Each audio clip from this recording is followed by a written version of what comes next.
Hey YouTube, welcome back to my channel. I have tried to film this video many times, but we're going to try one more time. And this video is about why manipulation does not work on healthy people. So one of the things that I love to do is to reflect on my interactions with people. And if there's a way that they've made me feel kind of icky, I want to know why the thing made me feel that way. And then I want to know if there are ways that I am doing this in my own life that is causing people to take a step back from me when I really want them to be taking a step forward. And the people that, if you're working on yourself, that you really want to be taking a step forward are healthy people. Hence the title, Why Manipulation Does Not Work on Healthy People. Because they're going to see it and they're going to take a step back. So I think that society has given us this really weird perception of what manipulation is.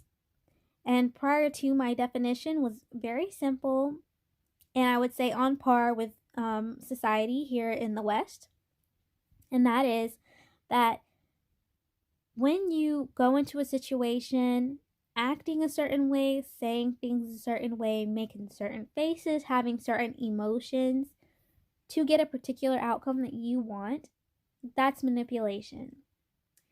And it's not like that isn't manipulation, because it is, but there is more to the definition, more to the story that society isn't quite letting us see.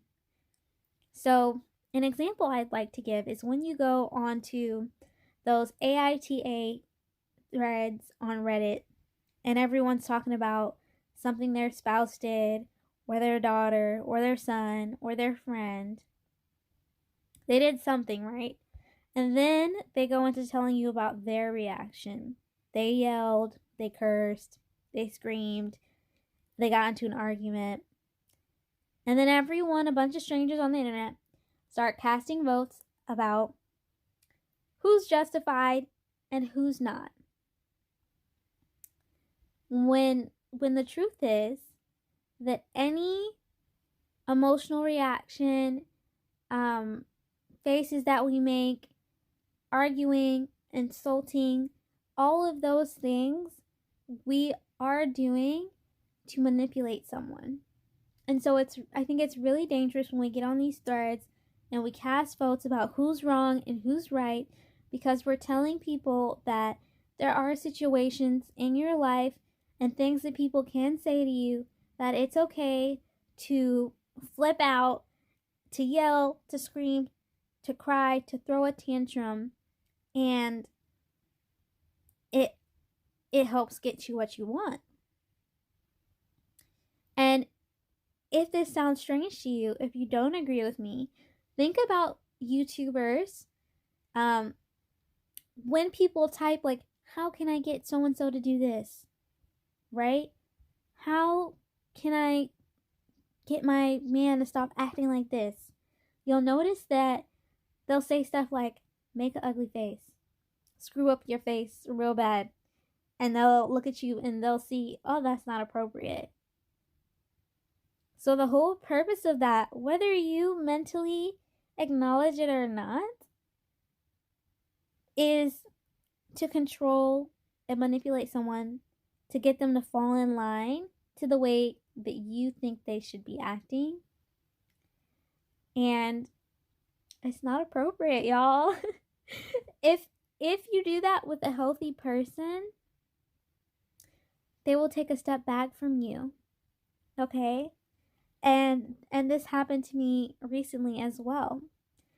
So a healthy person, whether or not they have been raised that way, or whether they're becoming more self-aware as they get older, they're going to be in tune with their emotions. And when you do manipulation tactics to an unhealthy person, or a person who's not even necessarily unhealthy but just unaware, like you instill those feelings of anxiousness in them. So then in order to solve the feeling, they will conform because they're not aware. But an aware person or a healthy person will see what you're doing and feeling those feelings of anxiousness, of unbelonging, of you're not accepting them, of anger, and they're going to take a step back. Okay? So if you're actively seeking healthy relationships with healthy people, you want to tone down the manipulation and you want to reevaluate yourself and make sure that you're not coming off as manipulative, right? Because then when you get in an argument with someone and they finally say, that's it, I can't take it anymore, and they take 10 steps back from you, then you're going to be sitting there wondering, did they even care? Did you even love me? Where are the emotions? Right? Because you're manipulating and you're wanting an emotional reaction out of them, and you're wanting them to fall in line, and you're wanting them to behave the way that you think they should behave. And if they're aware enough, they're going to see that and they're going to be like, and they're going to be out. Out. So I'll end the video with an example, a very hopefully vague example of how it just happened for me, or how it's been showing up for me in an interaction with someone. And so we're dating, and they're just saying little things like,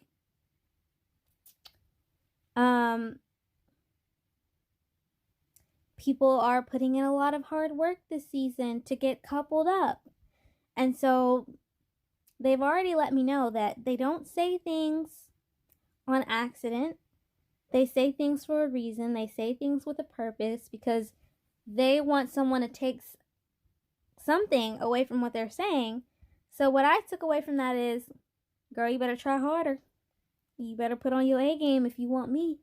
You better come with your cleats ready to compete, right? Or they'll say things like, well, if we're still together, and then kind of plant that doubt in the relationship, like, is there something wrong? Why wouldn't we be together?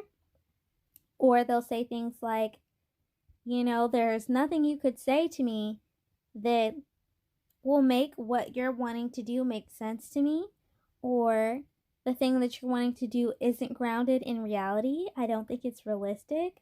And they'll keep planting those little seeds where they're not directly confronting you, but they're letting you know, listen, the way you're acting isn't it for me, and if you don't conform, it's going to be a problem.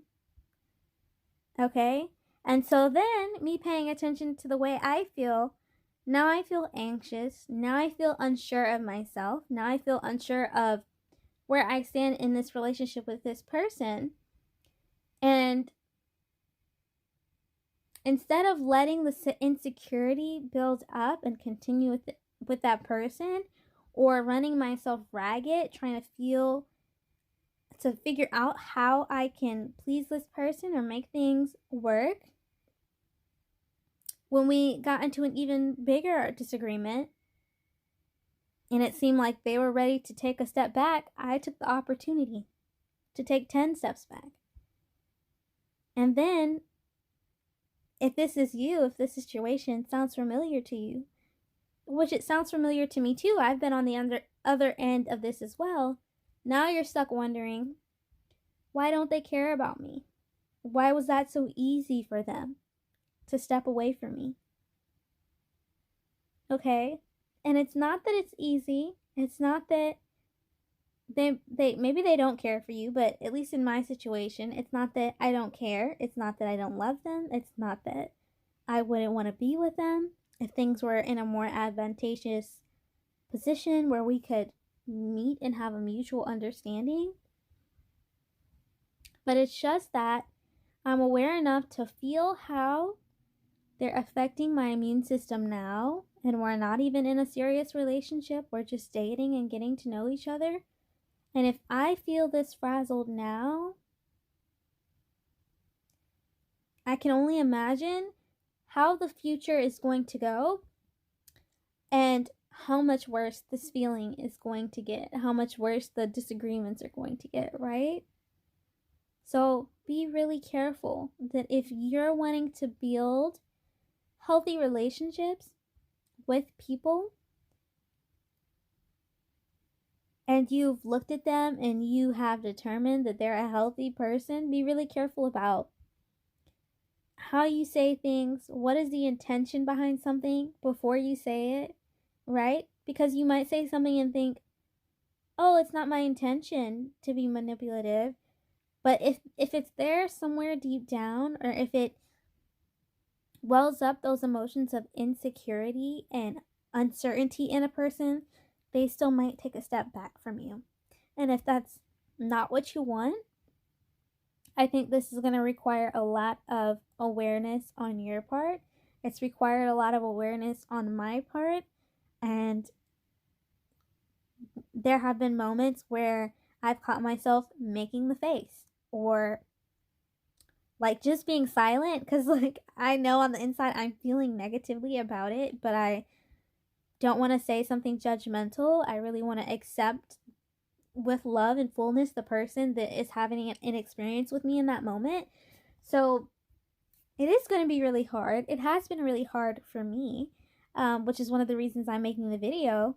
Is because all of these videos are kind of odes to myself, what I'm going through, what I'm working on, what I have been mulling over a lot in my head and really would like to see bigger improvements on, so that sometimes I can go back and watch these videos, or sometimes I can remember that I really internalize that thought.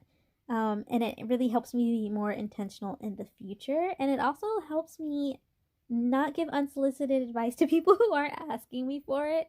So, that's it. That's the end of the video. I hope this was helpful for someone. It was definitely helpful for me. And I will see you in the next one. Bye.